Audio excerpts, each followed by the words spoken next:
नमस्कार साथियों। स्वागत है आपका मेरे YouTube चैनल आयुर्वेद ज्ञान सीरीज में। आज हम जिस टॉपिक पर चर्चा करने वाले हैं वो है मल के साथ में रक्त का आना, ब्लीडिंग का होना। पेशेंट समझता है कि लेटरिन के साथ में यदि मल के साथ में ब्लड आ रहा है इसका मतलब है कि उसको बवासीर है, जबकि ऐसा नहीं होता। बवासीर के अलावा भी कई सारी बीमारियां होती हैं जो कि चिकित्सक उसको परीक्षण करने के पश्चात ही निर्णय ले पाते हैं कि इसको क्या हो सकता है। ब्लीडिंग यदि हो रही है, ब्लीडिंग मल के साथ में साइड में लग के आता है, यानी ड्रॉप ड्रॉप नहीं गिरता है। तो साथ में यदि रख के आता है और सीवियर पेन होता है, सीवियर कटिंग पेन होता है, जलन, बर्निंग सेंसेशन पेशेंट को होती है मल त्याग करते समय, तो ये फिशर के केसेस में इस प्रकार का लक्षण हमको दिखाई देते हैं।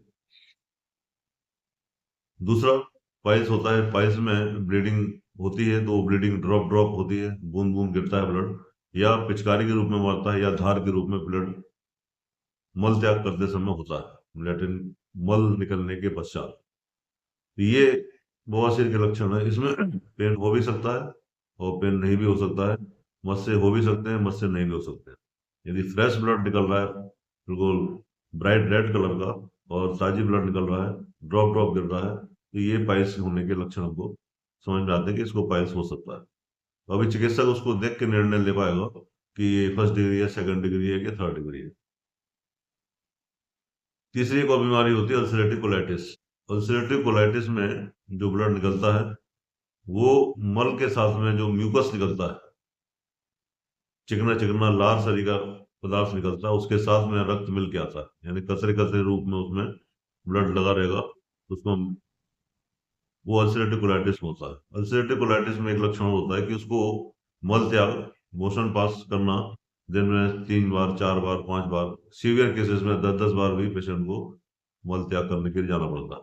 और इसमें वेट लॉस भी होता है। पेशेंट का धीरे धीरे, यदि पुराना पेशेंट यदि है, वो आपके पास कई महीनों के बाद आया है, तो निश्चित रूप से उसका वजन भी घटता है, क्योंकि ये बड़ी आंत की बीमारी है। बड़े आंतों में अल्सर हो जाता है और उस अल्सरेशन की वजह से पेशेंट का जो खाना खाता है वो बॉडी को एब्जॉर्ब नहीं होता है। जब बॉडी को एब्जॉर्ब नहीं होता है तो पेशेंट को कमजोरी होती है, आलस आता है, और पेशेंट का वेट लॉस होता है, वजन बढ़ता है। तो इस प्रकार की कंडीशन यदि दिखाई देती है तो अपने नजदीकी चिकित्सक से संपर्क कर निदान करवाएं, जिससे कि आपको निदान अच्छा होगा तो चिकित्सा भी उतनी आसान हो जाती है। निदान जितना देर से होगा, चिकित्सा भी उतनी कठिन एवं देर से ठीक होने वाली हो जाती है।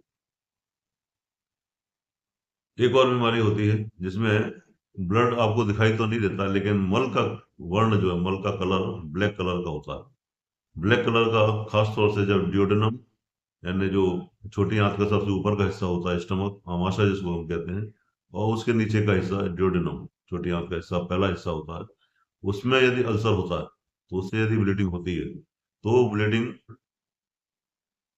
रेक्टम तक, नीचे तक आते आते, जहां पर मल इकट्ठा होता है वहां तक आते आते पाचन होता है, पाचन के साथ साथ नीचे आता है, और उसमें इतने सारे केमिकल चेंजेस होते हैं कि मल का कलर जो है वो पीले से काला हो जाता है। यदि इस प्रकार का वर्ण पेशेंट बोलता है कि साहब मुझे ब्लैक कलर का स्टूल हो रहा है, तो उसमें हम संभावना हो सकती है कि, और उसको पेन भी होता है, पेशेंट को हिस्ट्री बताता है कि साहब ऊपर की साइड में पेशेंट को यहाँ पर दर्द होता है, वो भी खाना खाने के बाद होता है या खाना खाने के पहले होता है, तो ये दोनों कंडीशन हो सकती हैं।